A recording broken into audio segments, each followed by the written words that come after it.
30 years ago, my husband and his closest friend laughed at me over something small and humiliating, a moment meant to remind me of my place.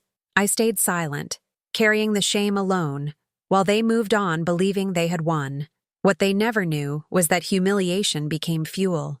I rebuilt my life quietly, step by step, investing, learning, and refusing to break. Decades later, when fate crossed our paths again, the balance had shifted. The woman they once mocked now held the power, the success, and the truth, and the revelation changed everything. If this story inspires you to turn your pain into power or reminds you that the last laugh is often the sweetest, please leave a like and subscribe. Your support helps me share stories of resilience and redemption.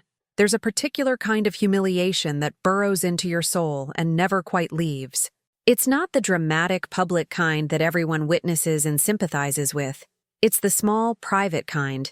The moment when the person who's supposed to love and protect you instead joins with someone else to diminish you, to make you feel worthless, to remind you that you're less than. For me, that moment happened 30 years ago, on an ordinary Tuesday afternoon in the small apartment my husband Richard and I shared with barely enough room to breathe. It involved a pair of old cotton underwear, Richard's best friend Thomas, and laughter that I can still hear echoing in my mind 3 decades later. That moment changed the trajectory of my entire life, though neither of those men could have imagined how profoundly or in what direction. My name is Margaret, though everyone called me Maggie back then.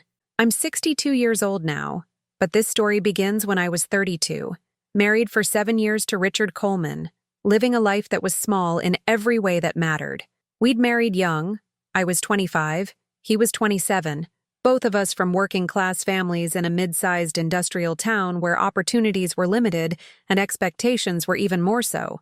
Richard worked at the local manufacturing plant, the same one his father and grandfather had worked at, a job that paid enough to keep us housed and fed but never comfortable, never secure. I worked part-time at the town library, a job I loved but that paid almost nothing, supplementing our income with occasional cleaning jobs and whatever other work I could find. Money was always tight, a constant source of stress and tension in our marriage. Richard handled our finances with an iron grip, making it clear that his paycheck was what kept us afloat, that my small contributions barely mattered in the grand scheme of things. He wasn't physically abusive, never hit me, never threatened violence, but he had other ways of making me feel small. Comments about my appearance, my intelligence, my worth, comparisons to other women who had better jobs, better looks, better everything. A constant undercurrent of criticism and contempt that wore away at my self-esteem like water on stone, so gradually that I didn't even notice I was disappearing until I'd almost completely vanished. Richard's best friend Thomas was a frequent presence in our lives, coming over several times a week to watch sports, drink beer, and engage in the kind of male bonding that seemed to require putting women down to feel elevated. Thomas was cut from the same cloth as Richard, working class, traditional views about gender roles, the kind of casual misogyny that was so normalized in our community it barely registered as problematic. He was married to a quiet woman named Linda, who I occasionally saw at church but never really got to know. Thomas treated her much the way Richard treated me, as a servant, a convenience, someone whose primary purpose was to facilitate his comfort and maintain his home. The incident that would change my life happened on a Tuesday in March, one of those gray, cold days when winter refuses to release its grip, even though spring is supposedly arriving. I'd been doing laundry in our apartment's cramped shared laundry room in the basement, trying to stretch our detergent budget by using less than recommended, hanging clothes to dry instead of using the expensive dryer. Richard had been clear about the need to cut expenses. His hours at the plant had been reduced. Money was tighter than ever. Every penny had to be accounted for and justified. I'd bought new underwear for myself, the first new undergarments I'd purchased in over 3 years. They weren't expensive, just a practical pack of cotton briefs from the discount store, nothing fancy or frivolous. But they were new, and mine, and I'd felt a small spark of something like joy when I brought them home, replacing the worn-out pairs that had holes and stretched elastic and should have been replaced long ago. I'd hidden the purchase from Richard, knowing he'd consider it unnecessary spending, an indulgence we couldn't afford when his work shirts needed replacing and the car needed new tires. I'd used money from my library paycheck, the small amount that was technically mine to spend as I chose, though Richard often had opinions about my spending too. That Tuesday afternoon, I'd just brought the laundry up from the basement and was folding clothes in our bedroom when Richard came home early from his shift, Thomas in tow.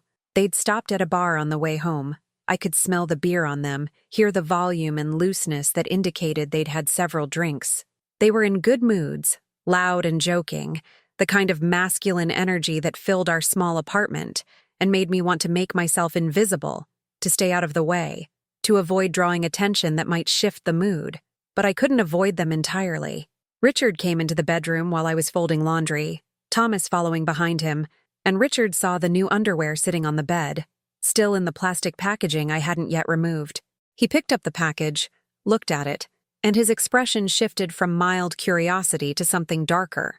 "What's this?" he asked, his tone already accusatory. "New underwear? When did you buy this?" I felt my stomach clench with familiar anxiety, knowing I was about to be criticized but not sure yet for what exactly. "Last week," I said quietly. "From the discount store. They were on sale. I needed new ones. My old ones have holes." Richard turned to Thomas with an exaggerated expression of disbelief. "Did you hear that, Tom? Maggie here decided we have enough money for her to buy new underwear.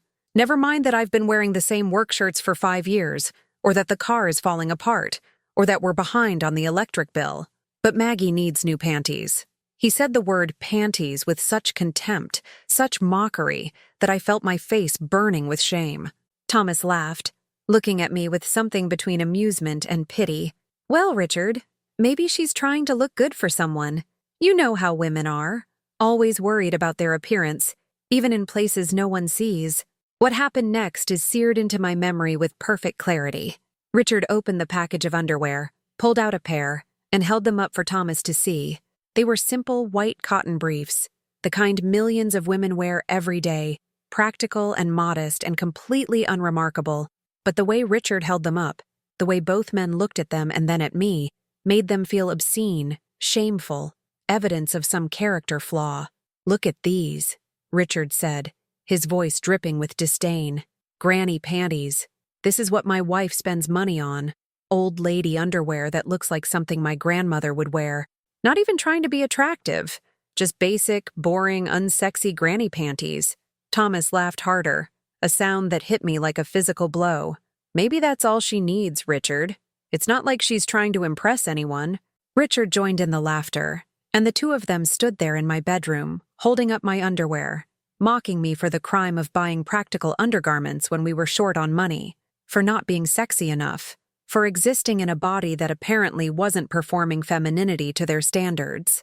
The laughter went on for what felt like hours, but was probably only a minute or two. They made jokes about my body, my age, my lack of appeal.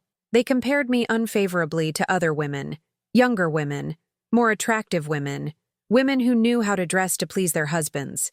I stood there frozen, humiliation burning through me like acid, unable to defend myself, unable to even articulate why what they were doing was so deeply cruel. It wasn't about the underwear, not really. It was about being mocked by the person who was supposed to love me, in front of someone else, for something so basic and necessary and small. It was about being made to feel ashamed of my body, my needs, my very existence.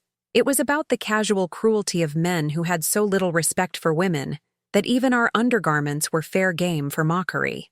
Eventually, they left the bedroom, moving to the living room to watch television, their laughter fading but not forgotten. I stood there alone, looking at my new underwear scattered on the bed, feeling something break inside me. Not a dramatic shattering, but a quiet, irreversible fracture. Something about that moment, the specific combination of humiliation and realization, created a clarity I'd never had before. I understood finally that Richard didn't love me. Maybe he never had. Maybe I'd been a convenience, someone to cook his meals and clean his house and provide the appearance of normalcy, but never a partner. Never someone he valued or respected or saw as fully human. And more than that, I understood that this was my life unless I chose to change it. I was 32 years old, trapped in a marriage with a man who treated me with contempt, in a town with limited opportunities, with barely any money to my name and no clear path to anything better. I could stay, could accept this as my fate, could endure years more of small humiliations and gradual erosion of whatever self-worth I had left, or I could do something different. I didn't know what yet, but standing there in that bedroom, something hardened inside me, some core of determination I didn't know I possessed. Those men thought they'd won, thought they'd put me in my place, thought their mockery would keep me small and manageable. They were wrong. That night, after Richard fell asleep, I sat at our small kitchen table with a notebook and started making plans. I didn't have much. A high school diploma, 7 years of part-time library experience, a few $100s in a savings account Richard didn't know about that I'd been building slowly from odd jobs and birthday money. But I had something more valuable: motivation. The memory of Richard and Thomas laughing at me, of being made to feel worthless over a pack of discount underwear, burned in my mind like fuel. I would use that humiliation, would transform it into something else, would prove to myself, if no one else, that I was more than what those men believed. I started small because small was all I had. I began reading every book the library had about personal finance, investing, business, success. I stayed late after my shifts, long after the library was closed, sitting in the empty building with stacks of books, absorbing information like I was starving for it. I learned about compound interest, about the stock market, about real estate investing, about starting businesses with minimal capital. I learned about women who'd built fortunes from nothing, who'd overcome poverty and abuse and limitation to create lives of abundance and independence. If they could do it, maybe I could too. I started saving more aggressively, taking on additional cleaning jobs and secretarial work, every extra dollar going into my secret savings account. I told Richard I was working more hours at the library, and he didn't question it. More money coming in meant less pressure on him, and he didn't care how I spent my time as long as his needs were met. Within 6 months, I'd saved $2,000, more money than I'd ever had in my life. It wasn't much by most standards, but it felt like wealth, like possibility, like the first foundation stone of a different future. I made my first investment a year after the underwear incident, buying shares in a small technology company that one of the books I'd read had mentioned as undervalued. I knew almost nothing about technology, but I'd learned enough about reading financial statements and evaluating growth potential to take a calculated risk. I invested $500, money that Richard didn't know existed, money that wouldn't be missed. The investment did well, tripling in value over the next 18 months. I sold at the top and reinvested in other opportunities. I was learning, making mistakes, losing some money on bad bets, but winning more often than I lost, building not just wealth, but knowledge and confidence. By the 3rd year after the incident, I'd built my secret savings to $15,000 through a combination of careful investing and relentless saving from my increasing income. I'd gotten a full-time position at the library with better pay and benefits. I'd started doing freelance bookkeeping for local businesses, leveraging skills I'd taught myself through those late-night reading sessions. Richard noticed I seemed different, more confident, less deferent, less affected by his criticism. But he attributed it to whatever women go through, some phase I was in that would pass. He never suspected I was building an escape plan, creating a foundation for a life that didn't include him. I didn't tell anyone what I was doing. Not friends, not family, certainly not Richard. This was mine. My secret project, my quiet revolution. Every time Richard made a dismissive comment or treated me with casual contempt, I'd think about my growing investment portfolio, about the future I was building, and I'd smile internally. Let him think he was superior, that I was nothing without him. Every day he believed that was another day I had to prepare, to build, to create options for myself. The decision to leave came in year 5 after the underwear incident. Richard had been promoted to a supervisor position at the plant, which meant better pay, but also increased arrogance and entitlement. He'd started having affairs, not particularly discreet ones, women from work that everyone knew about, flirtations that sometimes became more. He didn't hide them particularly well because he didn't think he needed to. What was I going to do? Leave? Where would I go? How would I survive without him? Those were the unspoken questions underlying his behavior, the assumptions about my dependence and helplessness that made him careless. I consulted with a divorce attorney, using money from my secret accounts to pay for the consultation. The attorney was frank about my prospects. In our state, assets acquired during marriage were community property regardless of whose name they were in or who earned them. The good news was that also meant debts were shared. The better news was that assets Richard didn't know about were assets he couldn't claim in a divorce.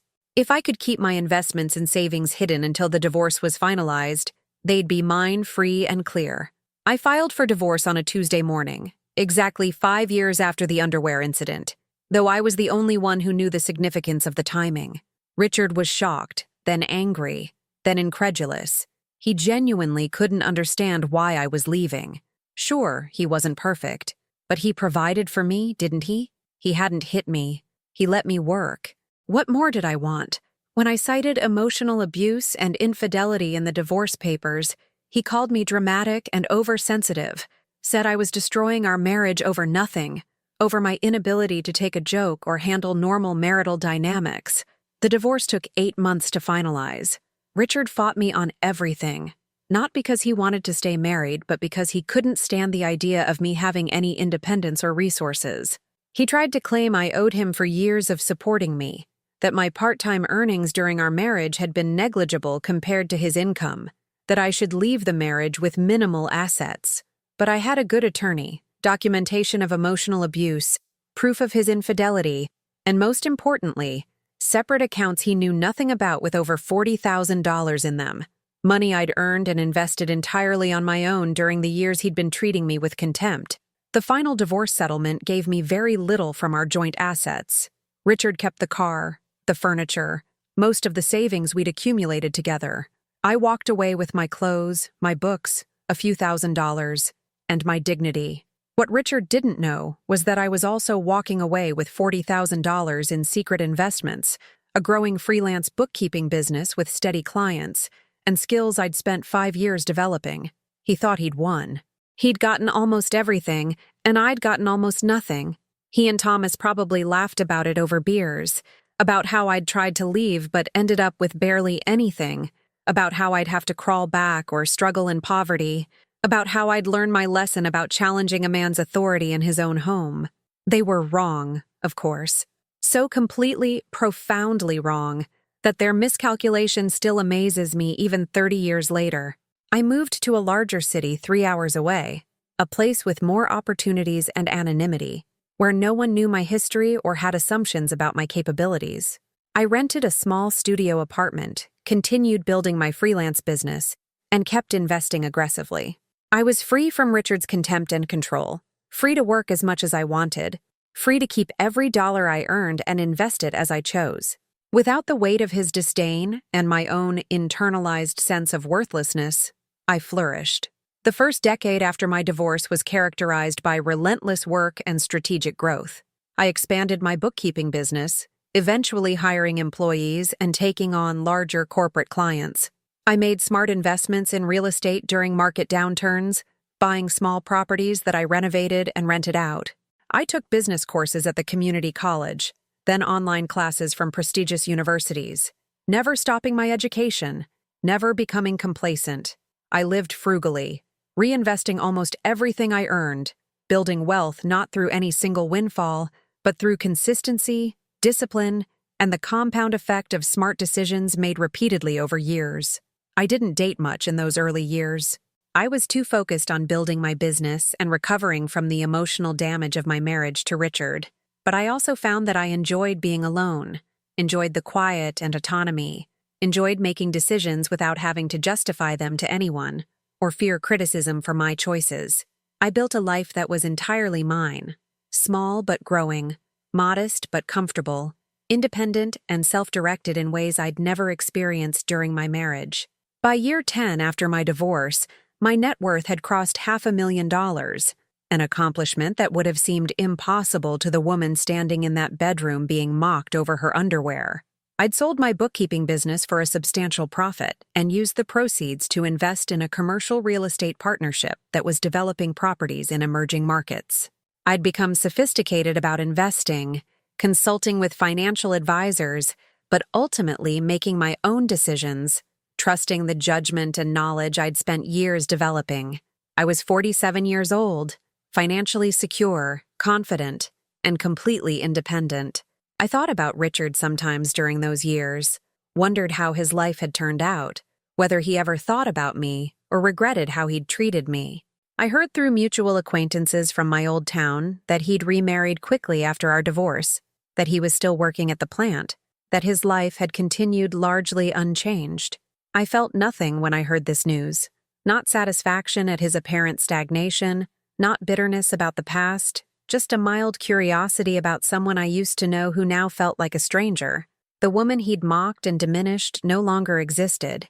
I'd rebuilt myself so completely that his opinions and actions belonged to a different person in a different life. By year 20 after the divorce, I was a millionaire several times over. My real estate investments had appreciated significantly. My financial portfolio was diversified and growing steadily. I'd started consulting for companies about financial management and efficiency, commanding impressive fees for my expertise.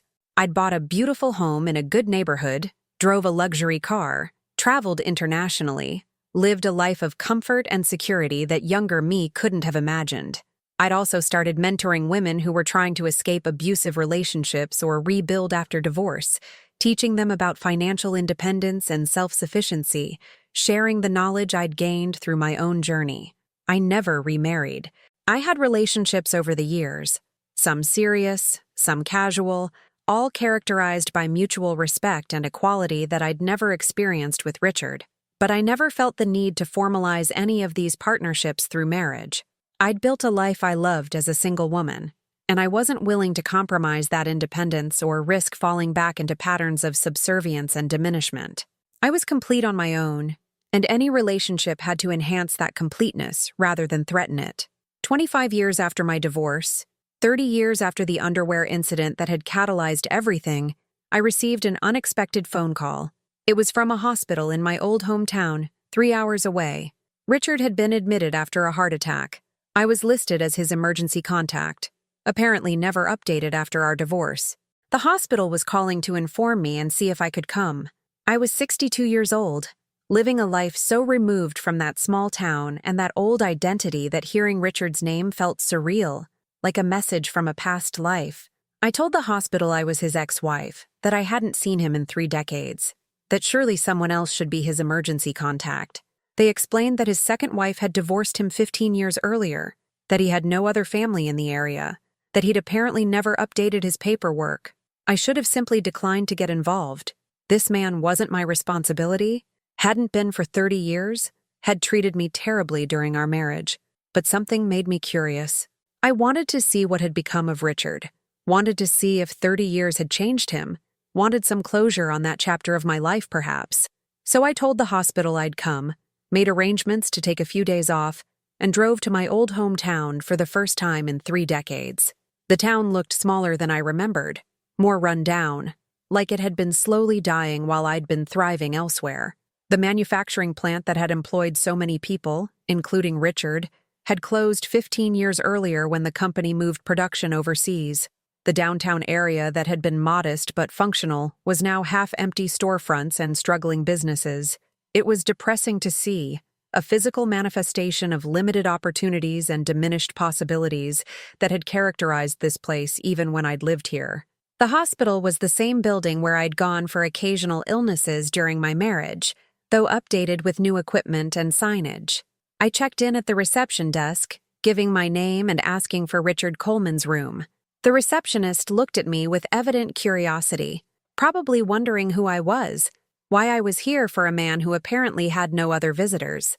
She directed me to the cardiac unit, and I made my way through the unfamiliar hallways to room 347. Richard was in bed, hooked up to various monitors, looking much older than the man I'd been married to. Of course he was older. We both were. 30 years had passed. But he looked more than just aged. He looked worn down, used up, diminished in ways that had nothing to do with the heart attack, and everything to do with how he'd lived his life.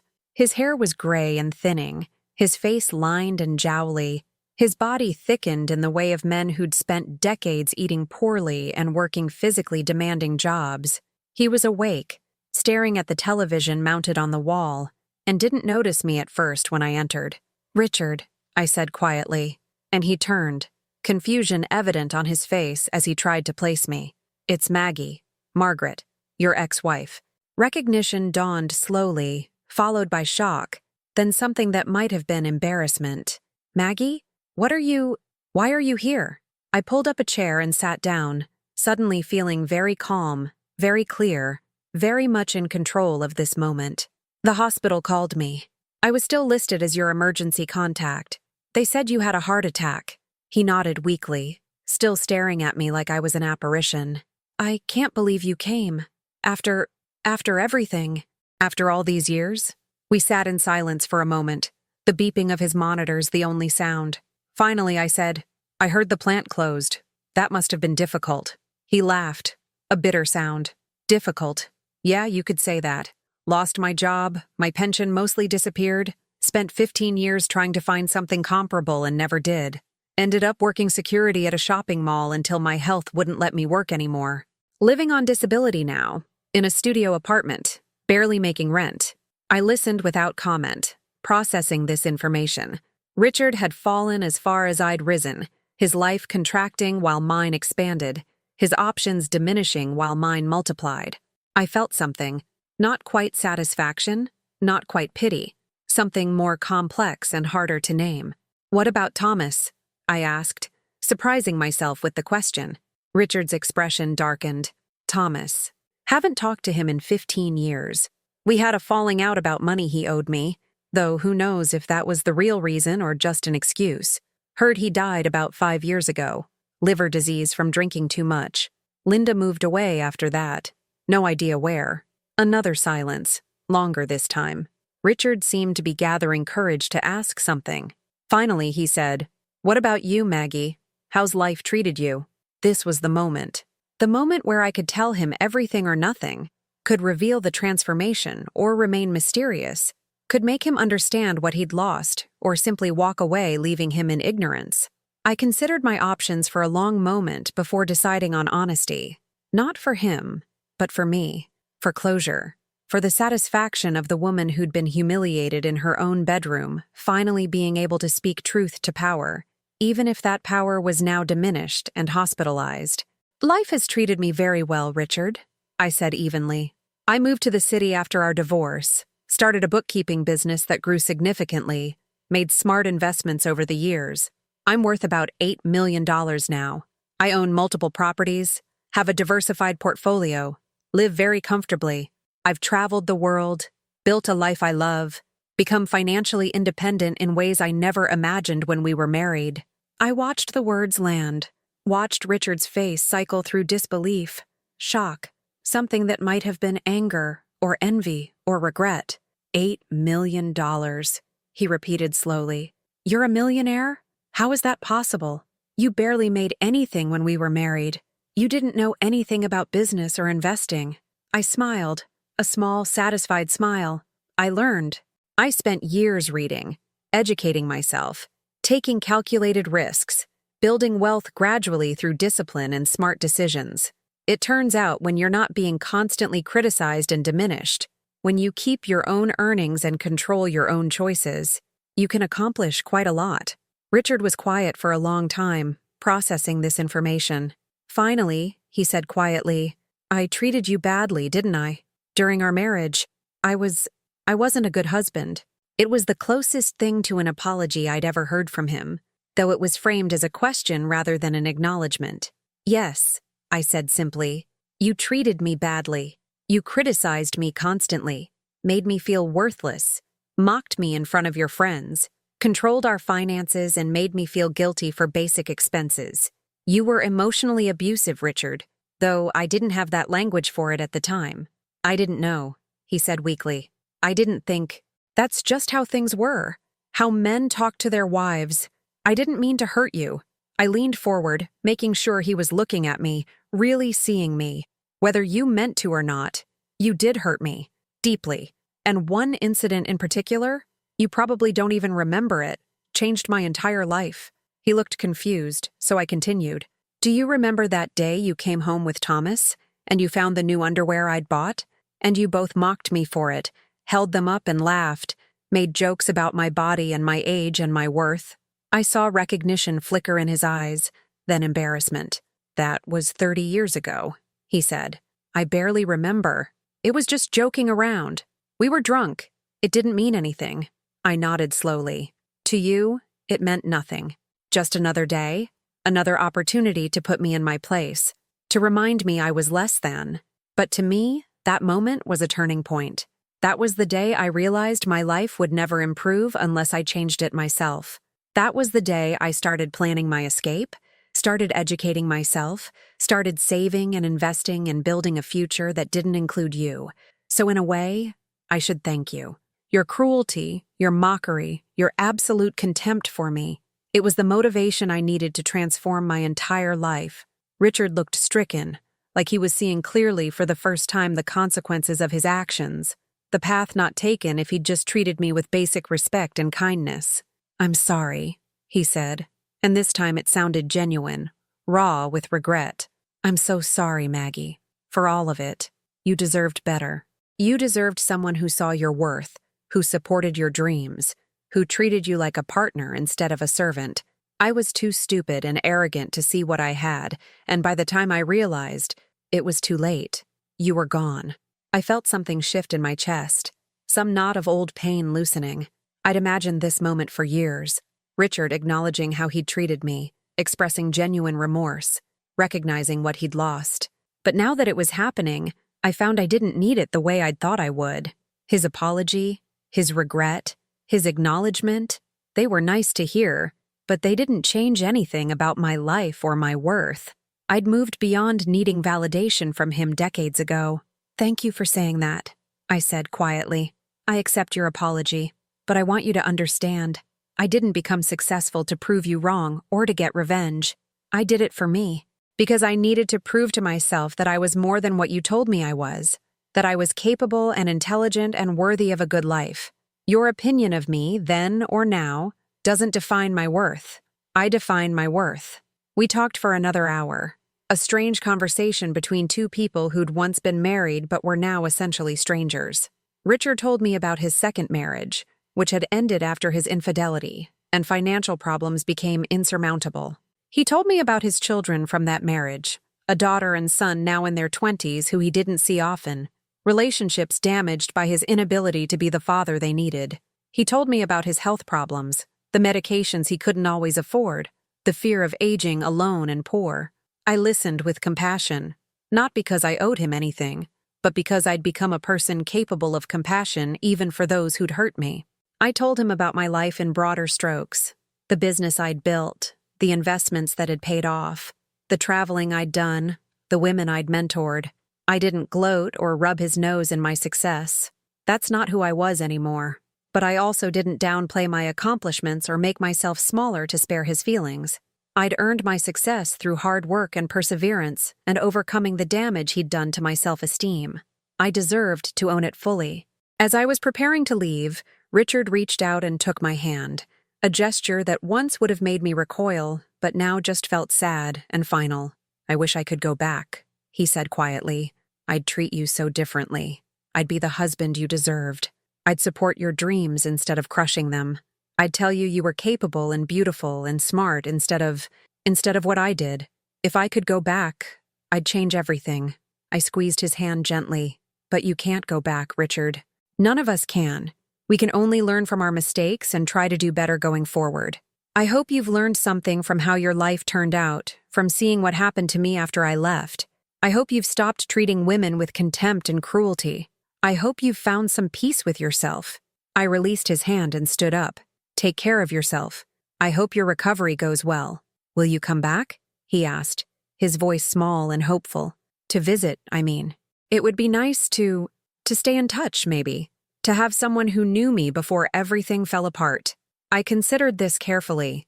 Part of me felt sympathy for this lonely, broken man in a hospital bed. But I also knew that maintaining contact with Richard wasn't healthy for me, wasn't something I owed him, wasn't necessary for my closure or healing. No, I said gently but firmly. This is closure for both of us, Richard.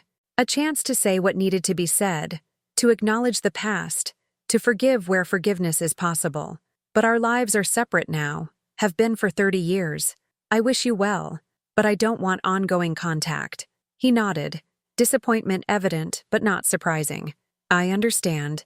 Thank you for coming, for hearing me out, for forgiving me, at least a little.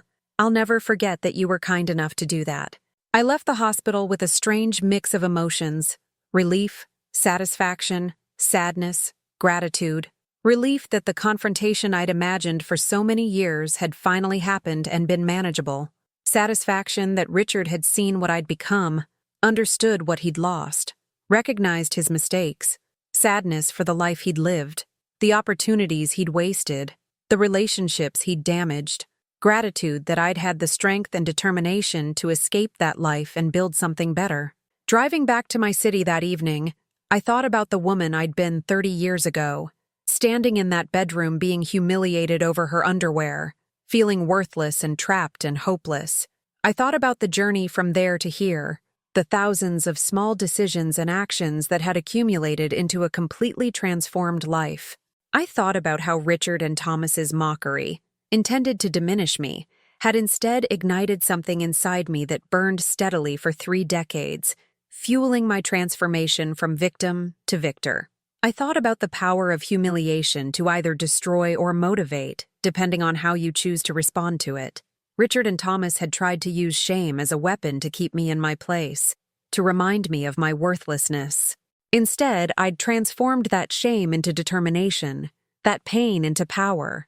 Every time over the years when I wanted to give up, when investing seemed too risky or building a business seemed too hard or starting over seemed too overwhelming, I'd remember that moment, the laughter, the contempt, the casual cruelty, and I'd push forward. They'd inadvertently given me the greatest gift possible, motivation so powerful it sustained me through 3 decades of hard work and transformation. I also thought about the importance of financial independence for women, especially women in relationships where they're being diminished or controlled. How many women remain trapped in bad marriages because they don't have the resources to leave, don't have the knowledge to build financial security, don't have the confidence to believe they can survive on their own?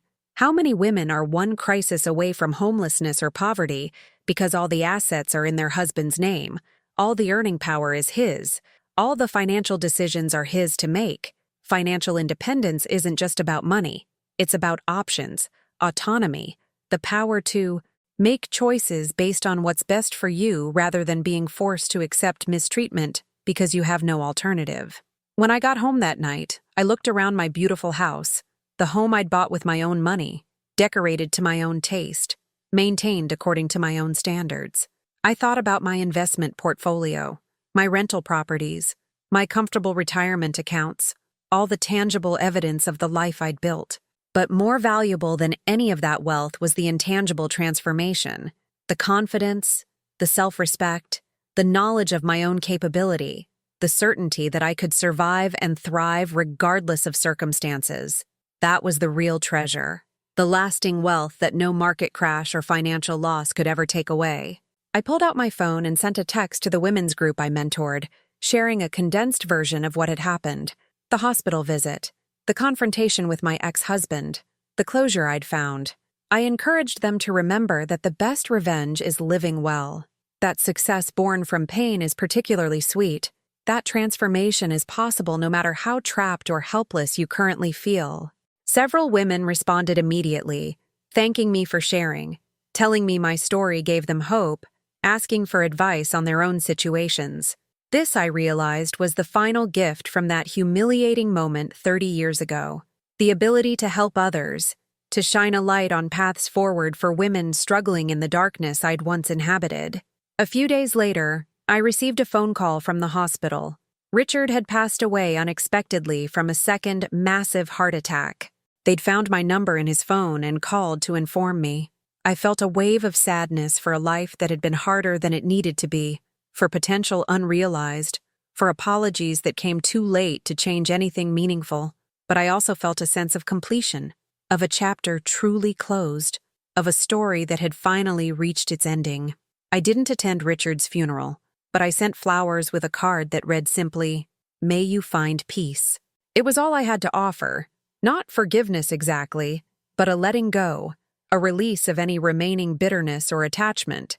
Richard was part of my origin story, the antagonist whose cruelty had catalyzed my transformation, but he wasn't part of my present or future.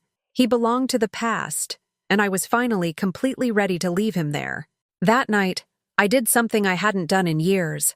I pulled out an old journal from the early days after my divorce, the one where I'd documented my plans and dreams and small victories. I read through entries from that scared, determined woman in her mid-30s, trying to build something from nothing, working multiple jobs, investing her first small amounts, dreaming of a future that seemed impossible but that she was reaching for anyway. The contrast between that woman and who I'd become was staggering. The transformation so complete it was almost hard to believe we were the same person. On the last page of that old journal, I wrote a new entry, dated today, addressed to my younger self. Dear Maggie, you did it. Everything you dreamed of and more. The men who mocked you are gone. One dead, one forgotten. But you're here, thriving, successful, happy. That moment in the bedroom that hurt so badly? It was a gift, though you couldn't see it then. It was the spark that started a fire that burned away everything small and trapped and limited about your life, allowing you to rise from the ashes transformed. Thank you for being brave enough to start. Thank you for being determined enough to continue. Thank you for being smart enough to learn and grow and adapt. Thank you for refusing to let their cruelty define your worth. You became everything they said you couldn't be, and you did it with grace and integrity and compassion. I'm so proud of who you became. Love, Margaret. I closed the journal, put it back in its box, and felt a sense of peace so profound it brought tears to my eyes. The story that had begun with humiliation over a pack of discount underwear had ended with millionaire success and hard-won wisdom. The woman who'd been mocked for buying practical cotton briefs now wore whatever she wanted, bought whatever she chose, answered to no one about her purchases or choices or life. The transformation was complete. The journey from victim to victor concluded. The last laugh definitively mine. 30 years is a long time to carry the memory of a single humiliating moment.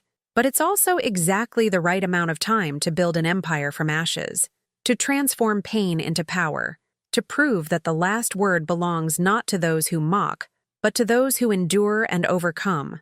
Richard and Thomas thought they'd won that day, thought their laughter had put me in my place, thought I'd learned my lesson about challenging male authority or spending money without permission.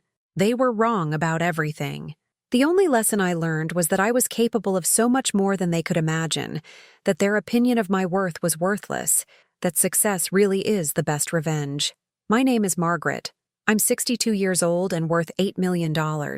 I built my fortune from nothing, motivated by humiliation, sustained by determination, successful through discipline and smart decisions repeated consistently over 3 decades.